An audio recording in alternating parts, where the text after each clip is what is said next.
Eh, Vile watu wa Kenya Kwanza wamepoteza mlima, imebidi watafute milima zingine. Sahii wako Western, sahii watu wa Kenya Kwanza wako Western, wanatafuta milima ingine. Wanatafuta milima ingine, wanaenda mahali wanaonga lami, wanaonga lami kama Mudavadi amepata lami ya kwenda kuweka Mololo. Kama ni huko chini tena huko kwenda Chepsonoi wamelonji lami kule, inatengenezwa iende kule. Ni hizo lami tunaongwa ndio tuchukue mto UDM Malava. Lakini kama wananchi tunasema sisi Panyako tosha, EAP tosha. Watu wa Kenya Kwanza wamekuja hii mwisho mbio, walipoteza mlima wamekuja mbio, watuweke box haraka. Hiyo lami ni kama ongo tu, kwa sababu hatuko tunapata tumeipata saa hii.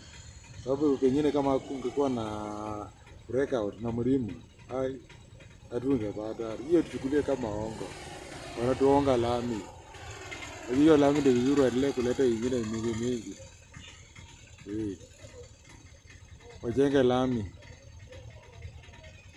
2027 Peter Salasia tosha.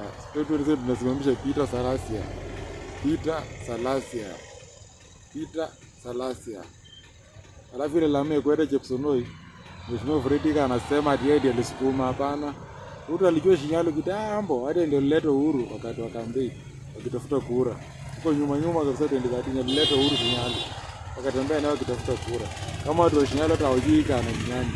Sasa mtu amekuwa akiishi tu akijua kuna njia inaenda Shinyalu kutoka kule kwao upande wa Chepsonoi huko inaingia mpaka Shinyalu, inaenda mpaka wakina bibi yake huko, wakina first lady huko. Hiyo njia inaenda huko, hiyo njia Rais Alunda huko inaenda huko Kakamega. Sasa hii kana kama Lugari, kwa sababu sasa lami ameletewa nyumbani.